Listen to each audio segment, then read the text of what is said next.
Jay Well, Bub. Enjoy. well, thank you. Welcome to another reading of Lord Mayhare. Um, this is page 3299. The year is 1953. The place is Dehradun. A local resident named Mr. Segal brought his wife, who was mentally unbalanced. Baba instructed him to repeat his name continuously for 21 days in front of her. Baba later sent Kishan Singh to Segal to remind him to carry out Baba's instructions. Neelu was also sent several times for the same reason. But Segal ignored Baba's advice, wishing that Baba would cure her through some miracle. Dressed in a purple robe, a young sadhu who lived in a temple near Dehradun, had come for darshan in the morning, and Baba made him sit beside him. He came again in the afternoon and wanted to ask Baba something. Erich discouraged him, but Baba allowed him to speak his mind. This conversation ensued. The young sadhu said, "My sadhana, that is spiritual practice, goes on, but I pray to you to render me any inner spiritual help you can give." Baba asked, "How do you sleep?" "I sleep in a seated position. I keep a table in front of me and sleep for 5 hours." Baba, "How many times do you take food?" "Only once a day." Baba, "Where do you live and from where do you get your meals?" "I live in a temple. Whatever people offer, I eat." Baba, "Have you any attachments?" "I have a few connections with some people, not as a master and disciple, but out of devotion." Baba asked, "Do people touch your feet?" "Yes." Baba, "Are you serious about God?" "Yes, I have an intense desire and longing for that." "Do you get good or bad thoughts in your mind?" "I don't have good thoughts for all 24 hours of the day. Some thoughts are ordinary and some are of acute intensity, but the body is unable to bear hardships. When I meditate or think of God, I get a headache and so on and so forth." Baba responded, "Although no interviews are allowed today, Erich told me a few times that you needed spiritual help on the path. If you really want my help, do two things and God will help you.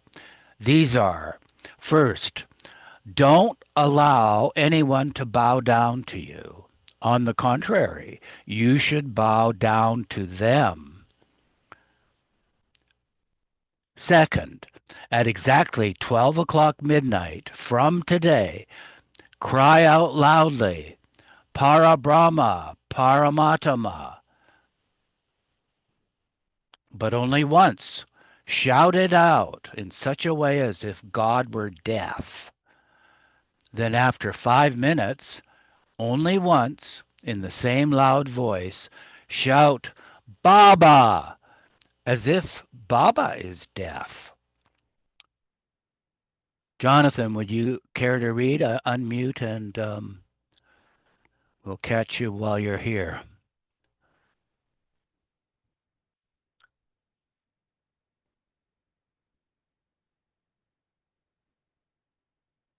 You're still muted. That was a silent reading. These two things which I have told you are the best of all sadhanas, but they are also very difficult.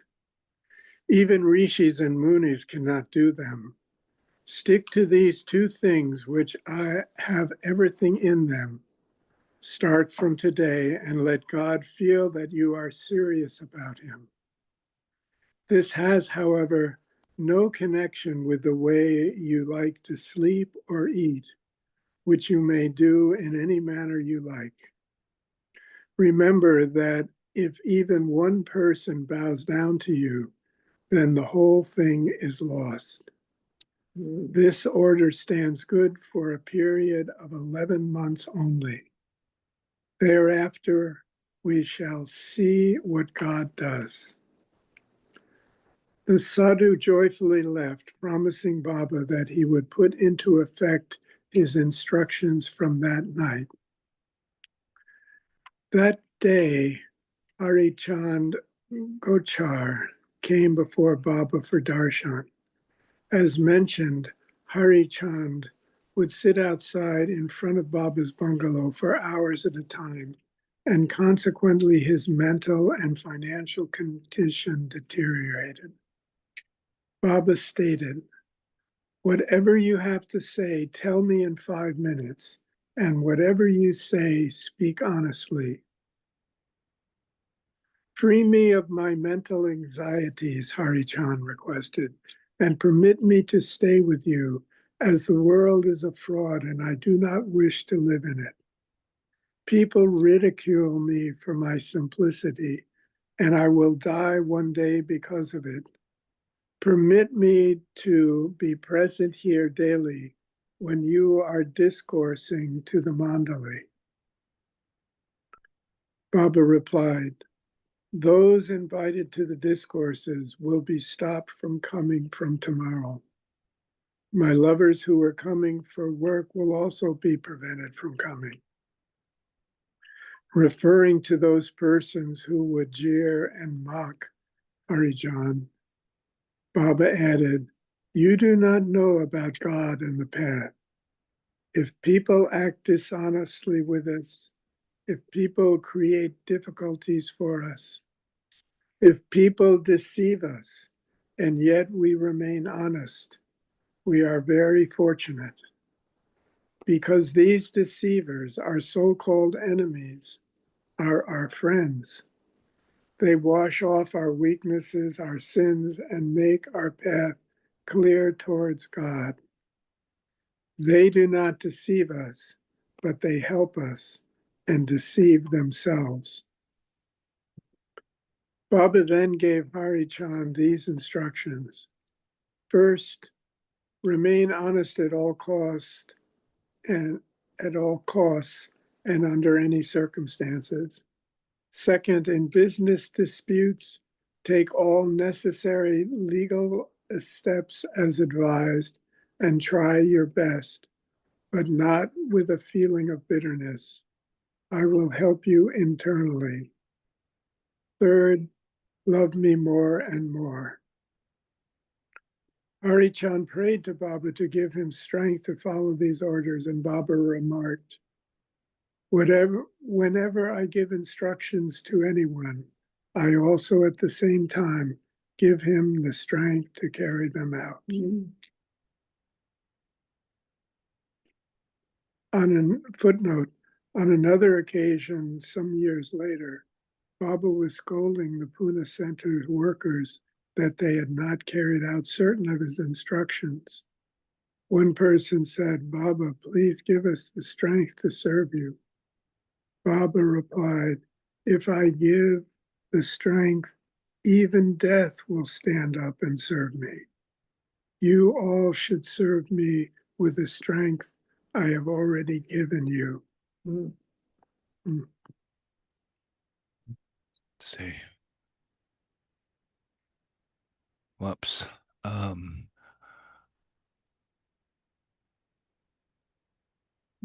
Maybe you scroll there's a there you go. There's the close. Thank you. And we'll turn the page. Continue, please. Hari Chand was left with much of his mental burden relieved, but during Baba's stay in Dehradun, he would not leave Baba alone, and so was occasionally permitted to come to him. Several men from the asylum for the blind in Dehradun came for Baba's darshan. Although they could not see Meher Baba's physical form, they had an appreciation of his love which they could feel. Baba consoled them. The whole world is blind because it cannot see God as truth. And whatever it sees is false. From that viewpoint, you are luckier than those enmeshed in illusion.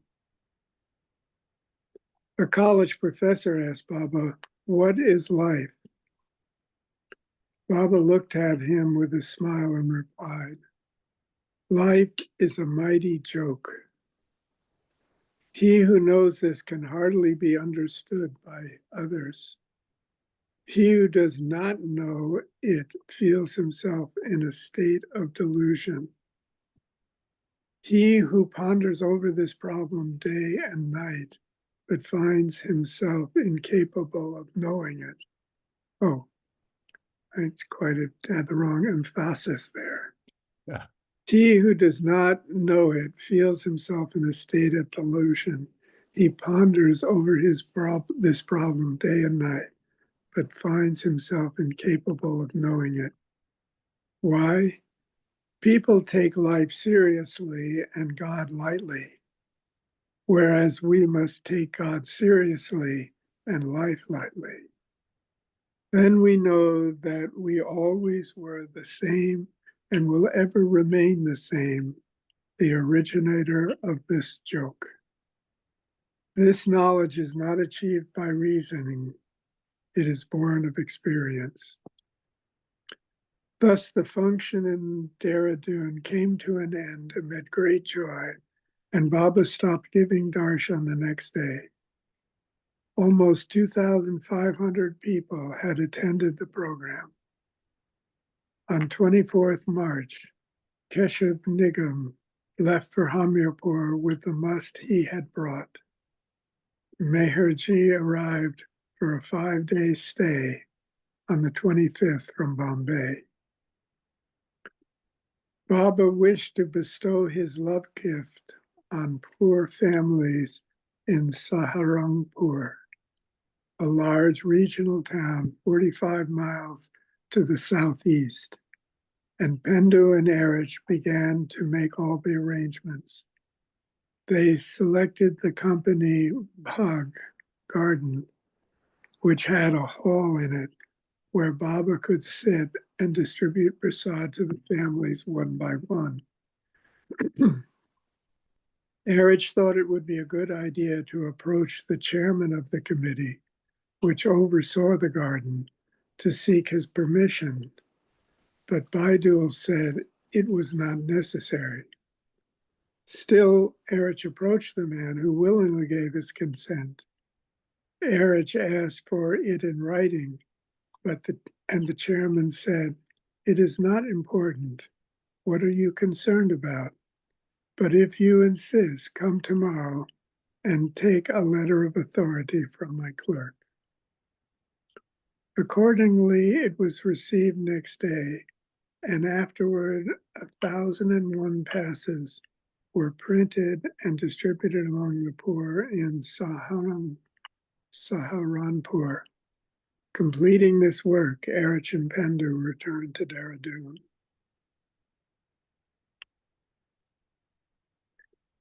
On the evening before the function was to take place, Erich returned to Saharanpur with Baba's permission. He found the hall shut, and so he went to the chairman, who said, "I was waiting for you. Please arrange your program elsewhere. It cannot take place in the company of Bhag." "You have given me a letter of permission," Erich protested. "Please don't change your mind now. We have already invited 1,001 families to the Bhag tomorrow. How could we possibly inform them of the change at this late hour? And besides, why this sudden change?" "A fortnight ago, there was a riot between Hindus and Muslims here," the chairman said, "and the members of the committee are afraid that during such a program, Inflammatory rumors are likely to spread when the families are called in the hall turn by turn. The committee is of the opinion that if you want to help the poor, why not hold the function in the open in front of all? Why is the hall needed? Age was saddened by their understanding. Misunderstanding. Sorry, Age, I don't understand. Age was saddened by their misunderstanding. Maya was work. Was it Age? I'm not. I think it's age. Age. Bao has this trope, or what you could call it, Okay, poetic thing of, Yeah, okay, age. thanks. Age was saddened by their misunderstanding. Maya was at work again, putting hindrances in the way. The avatar always has to fulfill his mission amidst numerous obstacles. At times, circumstances arose when the recipients of his love gift doubted the authority of the giver and had to be prevailed upon and have matters explained to them before they would accept it. Sometimes the poor would be suspicious of Baba's washing their feet, bowing down to them, and giving them prasad, as such things never happened in the world. What was the catch? They wanted to know. It was against their religion to allow such a person to bow to them. Yet this was a gift from God, and how can such things be in accordance with religious precepts? Erich did his best to explain things to the chairman, and they talked until late in the evening.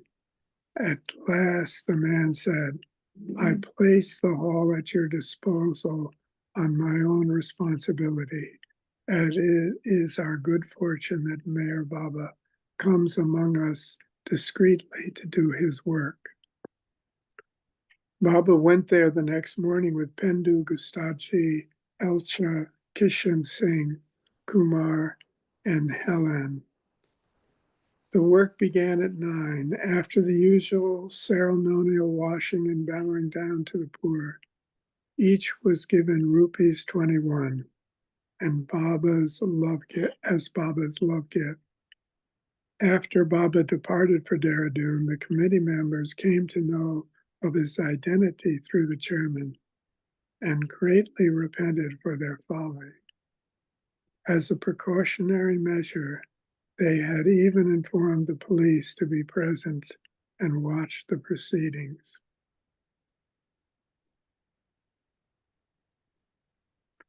Baba fasted all day on the 27th March, 1953, which was Mahavir Jayanti birthday, and the next day began a partial fast of one meal a day until 10 April. The women joined him by eating only breakfast and lunch until the 10th.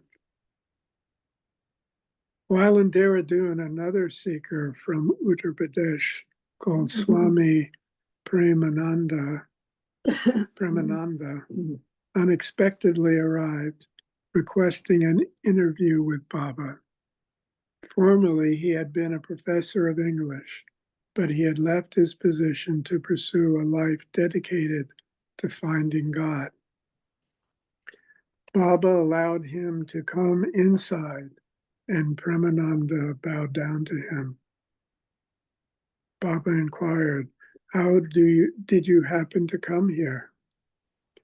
Premananda replied, I heard of you during a visit to Uttarkashi and felt drawn to meet you. I have resolved to give up all worldly attachments and lead a life under your spiritual guidance. There are many gurus and teachers here and in Rishikesh, Baba pointed out. What made you come to me? I feel that you are the one who can lead me to the goal, he replied. Many come to me seeking material gains, relief from physical suffering, or for a suitable wife or husband. I am happy that you have come solely for spiritual guidance. Baba continued, you want to stay with me, but that is not easy. It requires great daring. And above all, those who stay with me have to obey me implicitly. The Swami replied, I am ready to obey you. Baba instructed him to sit outside the room for 15 minutes to reconsider. Premananda did so, and when he returned, he said, my decision to obey you remains unchanged. Baba looked very serious and spelled out, remember one thing carefully. It is easier to sit naked on a snowbound peak of the Himalayas doing meditation, japa, and tapa, repetition of God's name and penance, than to live with me and obey me implicitly. Baba then stated, listen attentively. There are 3 orders that I want you to follow. From the present, go back and stay wherever you want to, but without fail, come to see me after exactly 1 month. During this month, read my books and messages, and do not touch any woman. Will you do it? Brahmananda said, yes. One more thing, Baba added. When you come back after a month, come alone. Do not bring anyone else with you. Brahmananda gladly agreed and left. How well Brahmananda obeyed these 3 seemingly simple orders will be seen. Thank you, Jonathan. Mm-hmm. Rosalie, you want to take a turn? Is right here.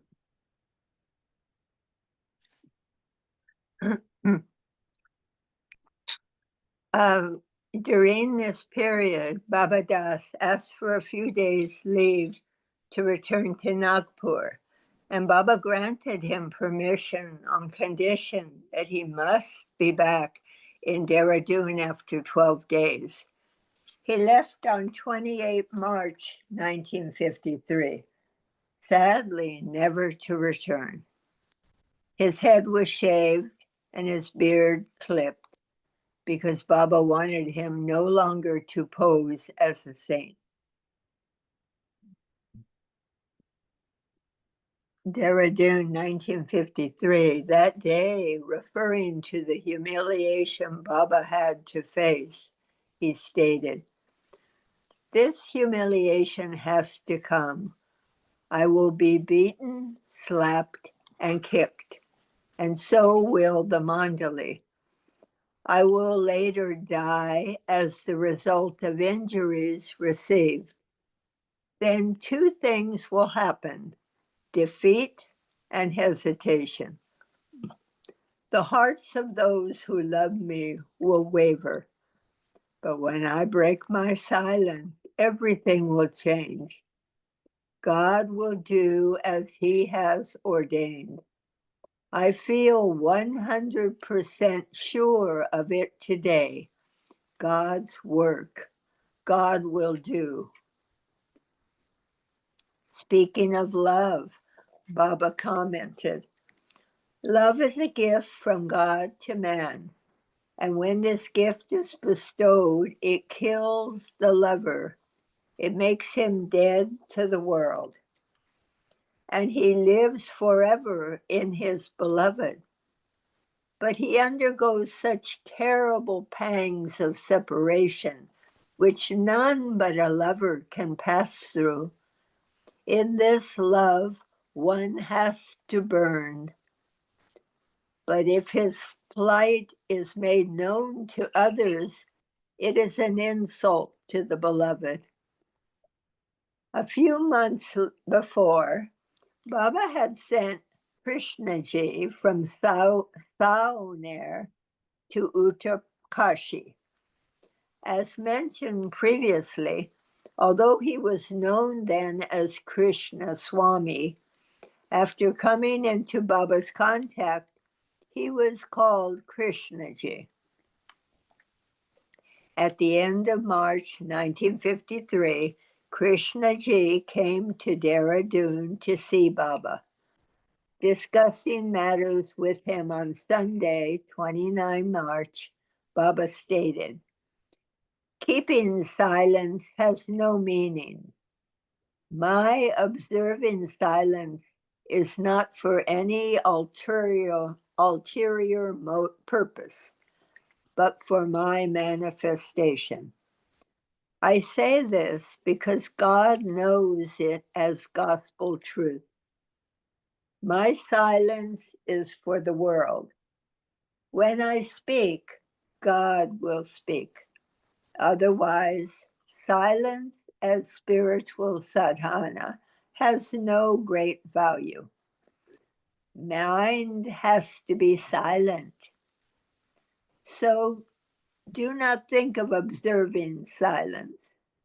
Do not think of suicide. We are dead and we never die.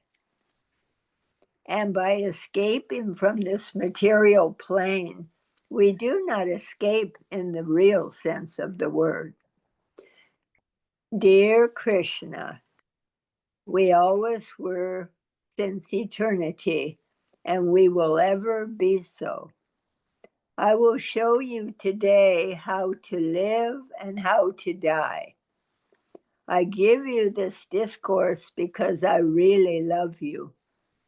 And if only you could follow my advice 100%, with God's grace, you will be emancipated.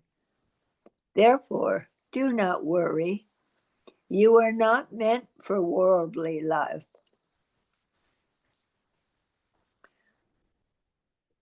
Although thoughts of the world may still assail you, if you go on carrying out my behest, things worldly will not touch you.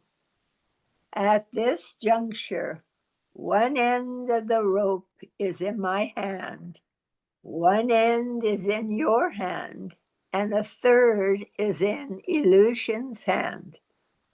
Under these circumstances, you must do one thing. Do not try to pull your end toward you because you know one end is in my hand. Rather, your duty is not to resist the pull from me. If you let go, Maya will pull you. If you turn toward me, I will pull you.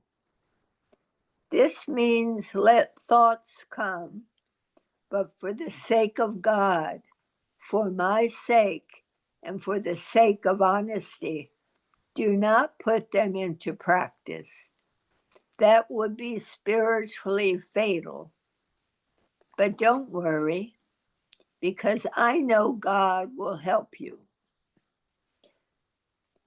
This mental state of dejection, frustration, and myopic thought torture is very good from a spiritual point of view.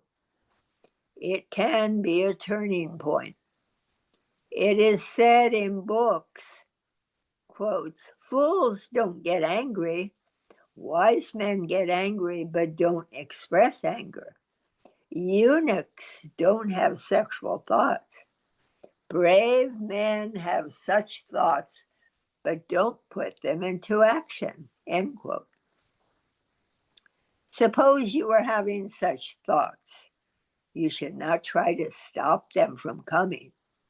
If you try to stop them, they will attack you again with double the force. So let them come and be spent away. There is no need for you to check thoughts from coming, but they should not be put into action. What is the way out? Just to say, do not put them into action. What is the practical remedy? Some people think and repeat, quotes, I am God, I am the soul. But this thought, wait a minute, but this thought cannot free anyone. Only when you experience God, then nothing binds you. Otherwise, all the Vedantic reasoning cannot free you. So, what happens? People having such thoughts remain engrossed in Maya and do not worry about anything. They allow their bad thoughts to result in actions and enjoy a worldly way of living. But afterwards, with the spending of these sanskaras, new sanskaras crop up. This is the way of the world. The indifference of the Vedantists toward such thoughts and thinking that only God is real and whatever we do is by the will of God are the cause of such happenings. If you could continually feel convinced that nothing happens without God's will, it is good. But it is impossible to have such a firm conviction without experience. So, what is to be done? There are two ways. First, lay at the feet of your guru all the results of your actions. Let thoughts come, do things, but remain free by dedicating them to your master. You will be free spiritually. But this too is impossible, or almost impossible. For that, we have to be quite honest. So there is only one other way left, and that is to follow the master's orders 100% and let thoughts come, good or bad. Do not let them turn into actions and offset them by entertaining other thoughts. Think of the master and his orders. This too is difficult because just when you are drowned in thoughts, at that time, you have thoughts about the master and his behest is difficult. So what is the remedy? Do one thing. When you have sexual thoughts, do not drive away the picture of the girl before your mind. Stare at it and think what a beautiful body, what a lovely face. But what amount of filth and dirt is inside? Urine, shit, blood, pus, all sorts of muck. The more you think like that, your former thoughts of the girl's beauty are worn out. The moment you have these thoughts of filth in the body, remember the name of the master. If he is a master, he will surely help you. So don't worry about it all. Let thoughts of lust, anger, and greed come. They must come. Fire must reach its zenith, and then it will gradually subside. Now, Krishna, tell me if you are still prepared to carry out my instructions implicitly for some months. I am ready, Krishnaji said. If I am what I am, you are safe. Even if I am not what you take me to be, you are still safe. God will see to it. If you, in all faith, Accept me as perfect and obey my orders. Your responsibility ceases. Therefore, in either case, you are safe, but follow my wishes 100%. I feel that you have obeyed me 75% and not 100%. So resolve firmly to obey me 100%, not 75% or 90%. Trying to obey me 100% means trying to follow my instructions literally. And then you will be completely safe. Will you follow then? Yes, Baba, Krishnaji replied. Did you bow down and touch the feet of saints and sadhus?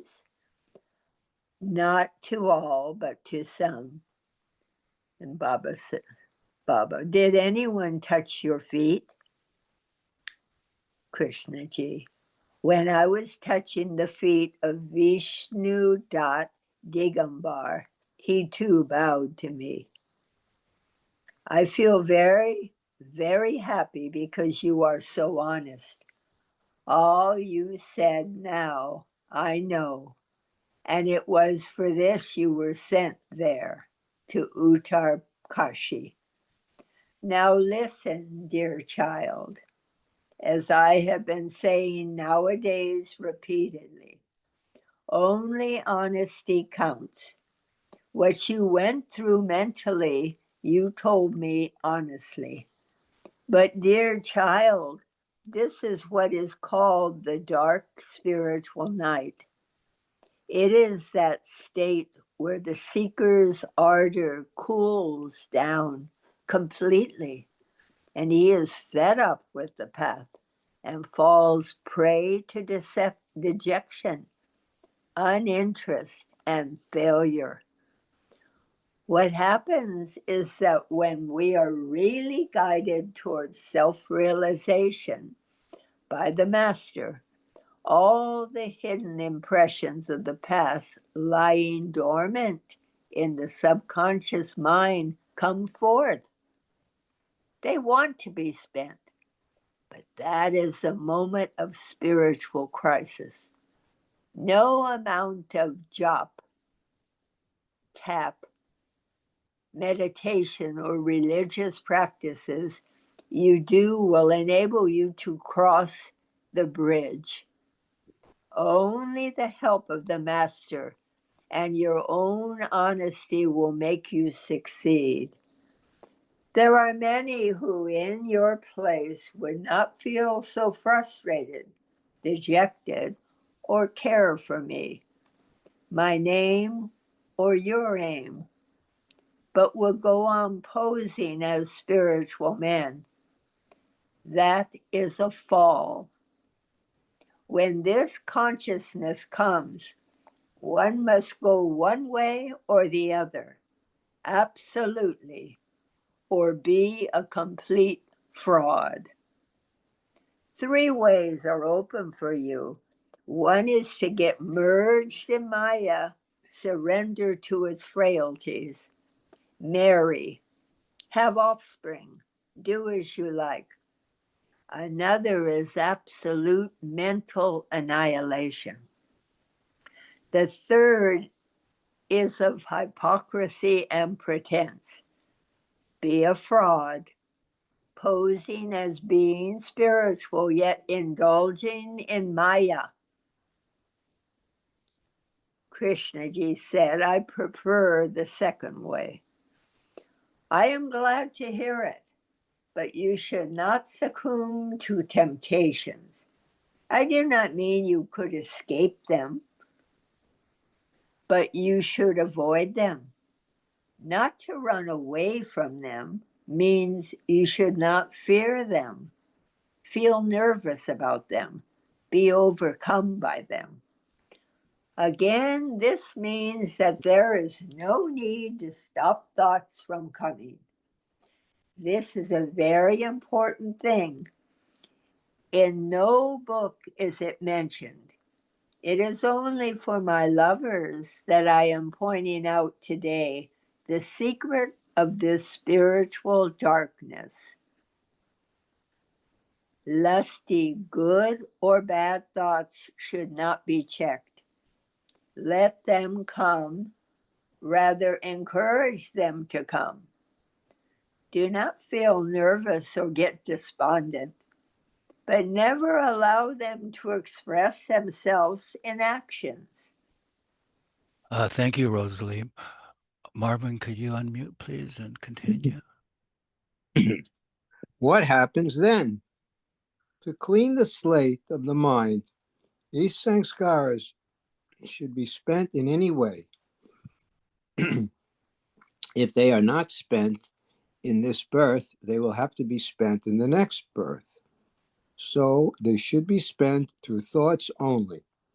If they are spent through physical actions, as we have said, new sanskaras are created. So they should only be spent mentally. When their force is spent, you are free. So don't worry. I love you, and God willing, you will see through this ordeal because I know it. If I do not know, no amount of my telling you or your following me will do you any good. If I know that which I will make you face. So don't worry. Only if you follow me 100% will you be free. Even great souls had to pass through all this. Now, why do these thoughts come? From where do they come? They are not borrowed, nor do they come from somewhere else, somewhere outside. They were deep within you. If they do not surface now, they will surge up some other time. So I repeat, don't worry, and if you follow me 100%, you will be free. Baba gave Krishnaji some instructions and sent him to Kashmir for a few months. Before Krishnaji departed, Baba repeated his warning to obey him absolutely. Baba sent Kishan Singh to Rishikesh to see Swami Shivananda on 5 April 1953, instructing Helan to drive him. A Parliament of Religions conference was taking place at Shivananda's ashram, chaired by Sudananda Bharati, the yogi who had met Baba in Andhra. Baba sent Kishan again the next day also with this message for Bharati. May Baba sends his love and blessings to you. He says that these conferences, societies, and functions murder spirituality. Baba further says that he will always be with you, as he told you at Tadepalingam. Footnote: Kishan had printed Baba's message, quote, all such conferences and congregations in the name of religion and spirituality only murder spirituality, end quote, on small pieces of paper, and handed them to each of the delegates as they entered the conference hall. The yogi was anxious to meet Baba again. With Baba's permission, Kishan brought Bharati with him when he returned to Dehradun on the 6th. Baba conferred with him for a few minutes. The yogi admitted that the conference had been a farce. In response, Baba observed, conferences cannot unite mankind. The awakening of the heart alone can achieve it. I belong to no religion. All religions belong to me. Words have failed. I am the silent awakener. Yogi Bharati invited Baba to accompany him to Switzerland, and Baba told him to write him about it later and he would consider the request. Baba was about to go back to his bungalow for lunch when Shuddhananda Bharati asked if he could sit in Baba's room and meditate for a while. Baba permitted him to sit in the room where he would converse with the Mandali. After his meditation, the yogi told Nilu, Baba is a very great saint. Meher Baba is not a saint, Nilu corrected him. He is above all saints. What spiritual practices does Meher Baba do? Bharati inquired. There is no need for him to do any sadhana. What do you mean? Nilu explained. Meher Baba is the source of all knowledge. There is nothing for him to achieve or know, as all knowledge flows from him. Seekers do sadhana, not the one who is realized. Bharati was offered milk and fruit and left at 2:15 p.m.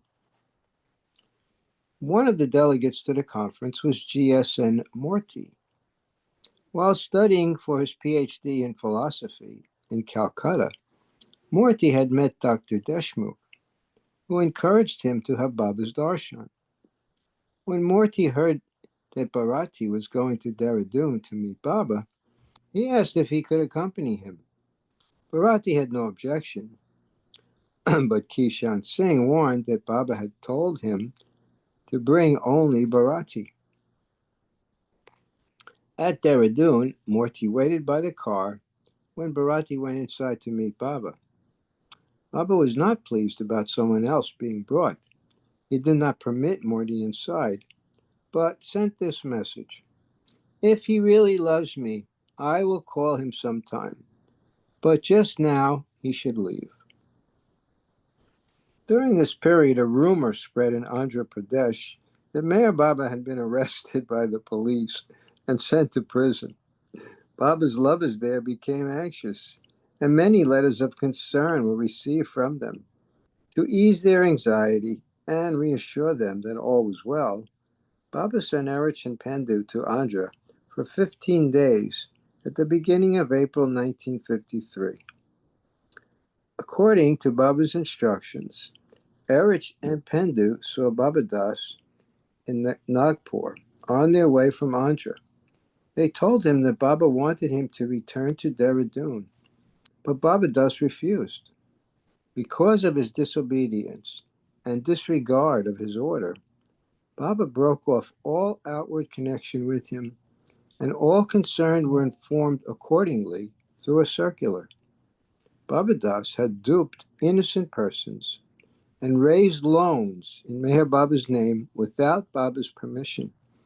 However, Meher Baba later agreed to repay all the money to those who were deceived by Baba Das. Footnote: Baba Das later became a caretaker at Tajuddin Baba's tomb in Nagpur, posing as a saintly person to extract money from people. On Friday, 10 April 1953, Baba, accompanied by the men and women Mandali, departed Dehradun for a hill station of Mussoorie, where they were to stay for 7 weeks during the hottest months of India's summer.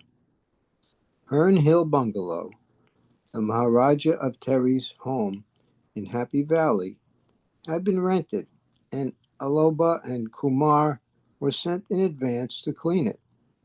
Baba and the women occupied the main house, and the men resided in the servants' quarters. Thank you, Marvin. Mona, could you unmute and continue? Sure. From the beginning of this page, Yes, please. during his stay in Mussoorie, Baba remembered his lovers around the world in a wonderful way. A list of all Baba's men and women mandali, disciples and devotees was drawn up, and Erich would daily read out their names to Baba. This reading went on for hours. Sometimes Baba would motion Erich to stop, and he would sit for a few minutes, moving his fingers rapidly, doing his invisible work. Erich would not read the names hurriedly, but in a slow, steady manner. As each name was pronounced, Baba would lightly pat his leg. In addition, the list of departed ones, those who had served Baba and passed away, was updated, and those names too were read out daily before him. Footnote: see Appendix D for the complete list. Okay. The world remembers God, but it does not know that when God descends in human form, he remembers his lovers and worshippers. In fact, he remembers everyone, every moment, and his inner work for each is continuous. Baba would also ask Kaikobad to recite prayers and Aloba to perform namaz. Baba participated in both prayers daily, as would the other men mandali. Another activity of Baba's daily routine in Masuri concerned Vishnu from the early 1920s. Vishnu did the marketing and kept accounts of every paisa and rupee given and spent. He wrote down the expenses in a notebook and was careful in keeping a record of every transaction. In Masuri, Baba began scrutinizing the accounts each day. Vishnu would read out the item of every purchase made and its cost. At times, Baba would ask him to go over the same thing again and again, such as vegetables, 5 rupees, vegetables, 5 rupees, and so forth. Once, by repeating something, Vishnu burst out laughing. Baba asked him, "What is so funny?" "This is so boring," Vishnu said, exasperated. "What a way to pass the time." "What?" Baba exclaimed. "Do you think that this is just pastime? What do you know about the work I do by making you repeat the same thing over and over again? Through that, this means I take account of the whole world. Your repetition is merely symbolic. I'm not doing it as pastime. All my time is spent in the work, and not a single moment passes when I'm not occupied with my work. Day and night, my work goes on. If there were a gap, even for a moment, the world would disappear. Prior to Baba's move to Dehradun, he had instructed Kishan Singh and others to look for an ideal boy because he wished to wash the boy's feet and offer him 7 rupees as prasad every day for 2 weeks. A suitable boy was not found, but during the darshan on 23rd March, Dev Dutt Sharma came accompanied by his teenage son Shashi. Baba liked the lad and had Kishan Singh bring him to Masuri on 2nd May. Baba kept him with him for about 2 weeks and then sent him home. Shashi Sharma recalled that when he first saw Baba, his divine glow made me try to touch his feet, but he did not allow it. I was invited to stay in his Masuri ashram every day in the morning. He would put his head on my toes and give me a few rupees. I used to get an electric like shock when his head touched my feet. Tien Dar's 13-year-old son was also called to Masuri and stayed there for a few days. Krishna Nair was on night watch near Baba every night from 9 p.m. to 1 a.m. One day, Baba instructed him, find a boy for me who can keep watch by my side at night, then I will give you leave for a month. So Krishna started searching and found a good boy from a wealthy family. He talked with him and asked, would you like a good job for a month? The boy replied indignantly, I can hire you as a servant in my house. This job is different. Krishna attempted to explain, yo, we have to dedicate everything to our master and give all desires to gain anything from him. This master is the giver of good fortune, and only lucky ones can serve him. The boy introduced Krishna to his father.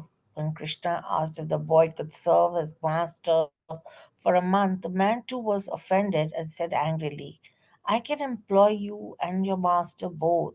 Aren't you ashamed to speak to me like this? On his return, Krishna informed Baba about the incident, whereupon the next day Baba went with him to observe the boy. Baba watched him from a distance for 5 minutes and then commented, my purpose is served. Now don't go back to him. Occasionally, Baba would call Krishna Singh, Kumar, Elsha, Mistri, Keki, Nalawala, and Helen to Masuri. And also was D.O. Kane, Hari Jawan, Harjivan, Harjivan Lal, Keki Desai, Dhar, and Ganju from Delhi. Meherji Karia returned at the end of April and came to Masuri. Another visitor was an American woman from New York City named Audrey Cargill, who was touring India. Had met Baba in America in 1952. She never saw him again but informed many persons in New York about him. Kumar was permitted to stay with the Mandali for a number of days. Once he narrated to Baba the story of how he was miraculously released from prison by Mr. God. I promised Mr. God I would follow him if I were released, he said. Baba held out his hand to Kumar to shake, gesturing, I am Mr. God, never break your promise. Bhau Kachuri passed the examination for his master's degree and, as ordered by Baba, came to Masuri from Nagpur. With him came Dr. Deshmukh. Baba and Bahu, are you firm in your resolve to stay with me? I'm quite firm, Bahu stated. This is why I have come. I am extremely pleased with you. In the darshan programs, there were innumerable fishes, he remarked to the Mandli, but only one was caught. The next day, Baba called Bau and asked him, are you prepared on your own responsibility to do as I order you? Bau said that he was, and Baba continued, I might ask you to stay here, or might ask you to go from place to place, or ask you to do certain work, certain things. Will you do it willingly? Yes, Bau replied. I might ask you to go to Bombay or certain places and work with the lepers on my behalf, or go preaching, or go to Badrinath in the Himalayas and sit there, or go begging, or go to work as a Tongawala, earn money, and bring it to me. In short, you will do whatever I ask you to do.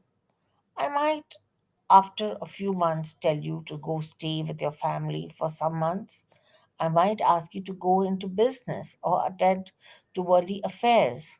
This means you will have to do anything I dictate, whether you like it or not. but do it because I ask you to do it. If done willingly, then whatever you do will be for me. Whether good or bad, you will be doing it for me.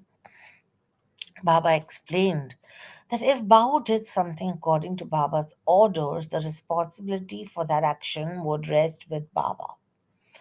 If all my orders are obeyed 100% with love, you will be free. But if you let your mind come into the picture, it will cause you it'll cause great confusion. The mind is so treacherous that it is impossible to obey. Obedience must be 100%. Thank you, Mona G. Rolf Jackson, could you unmute and continue? Dehradun, 1953. Baba then related stories about Upasni Maharaj to Bao. One story was about a man named Taramak, who lived with Maharaj at Sakori and used to look after affairs in the ashram. Maharaj's spiritual mother, Durgabai Karmarkar, was also there, but rarely would she do any work. One day, she and Taramak got into an argument. Maharaj told them to leave because both had love for money.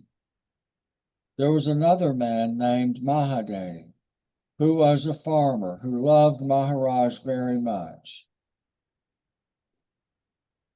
And he did nothing but remember Maharaj all day long.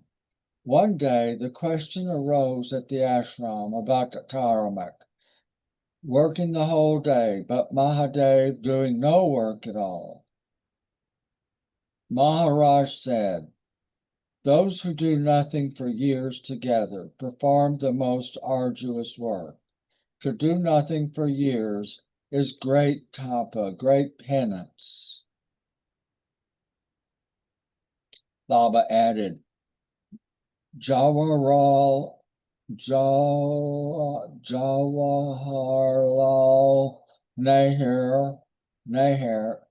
Nehru and Churchill, who It's hold the Jawaharlal Nehru. Sorry to interrupt. It's say Jawaharlal Nehru. Jawa. Jawaharlal Nehru. I think I could do it on a better day. Churchill, who hold the keys to their nations, do a great deal of work. But Nilkanantwala must, who does nothing and remains lying on his cot all day, does infinitely greater work than Nehru. What does doing nothing mean? To eat is work, to fast is also work, to sleep is work, and to remain awake is work.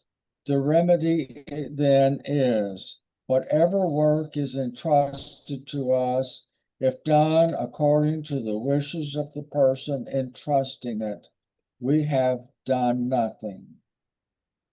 If done according to the wishes of the person entrusting it, we have done nothing. Baba explained at length about desires, how they are stored in the mind, and how the mind generally revolts. At the end, he remarked to Bao, "Now you will live for me." Although Bao had been called for 15 days, after 3 days, Baba sent him back home. Baba instructed, "Go back to Nagpur and take complete rest for 1 month. Thereafter, come to Dehradun, where I will break every bone in your body. Don't think I am sending you back. I will keep you with me. It is definite." Baba gave Bao certain instructions, and he and Deshmukh left. In early May 1953, Baba called Elcha Mistry, Kishan Singh, Kumar, and Helan for a special meeting. During the meeting, Elcha was entrusted with the task of hiring a station wagon for 2 weeks. From the 5th of June, Baba informed these men, for the purpose of bringing about momentous results in my work, I am planning on traveling day and night on a musk tour. You will have no rest and no sleep for 15 days. At 8:45 on 2nd of May 53, Baba dictated in Gujarati a prelude to the repentance prayer. O eternally benevolent Paramatma in Gujarati. O all merciful Allah in Arabic. O most merciful God Almighty in English. Knowing that you are so absolutely independent, I have taken hold of your independence, and I am approaching you. I, Baba, with absolute humility on his behalf, and on behalf of all who love me, and on behalf of all worthy penitents, I wish to express my repentance. Please accept what I now say on behalf of all. Thank you, Rolf. Let's give Eva a chance to read too. Eva, could you unmute, please? Sure. During his stay in Mussoorie, Baba once declared, when we love God in his own infinite self and in all other selves except our own self, in the end, we find that all the time we have been loving our own self.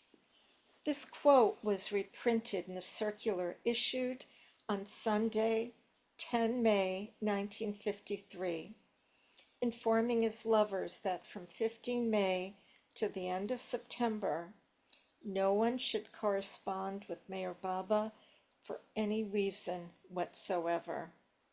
Meanwhile, Baba directed Erich that he wished Swami Premananda to visit him after 2 months instead of 1 month. He was the Swami from Uttar Pradesh to whom Baba had given the 3 simple orders. Erich went to Dehradun, but learned that Prem Ananda had gone to Delhi. He telephoned him, and Premananda informed him that he had recently suffered a severe heart attack and had been bedridden for weeks. As the date of his interview with Baba approached, he had begun worrying as to how it would be possible for him to make it. Hearing this news, he said to Erich, Baba is truly compassionate and all-knowing. At the beginning of May, Premananda came to Mussoorie, but along with him he brought a young woman. Baba's first question to him was, have you come alone? Premananda explained that when he was ill, this young woman had nursed him so well that he thought to bring her for Baba's darshan. Baba sternly spelled out, I had asked you to come alone. You could not follow even the small order? Baba, however, called the woman inside and complimented her for her efforts in serving the Swami. He gave her a rose petal as prasad and asked her to wait outside. Continuing his interview with Premananda, he asked, did you read my books?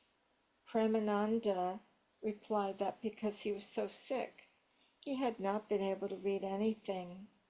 Thank you, Eva. And we'll continue next week at page 3315. Let me stop the recording.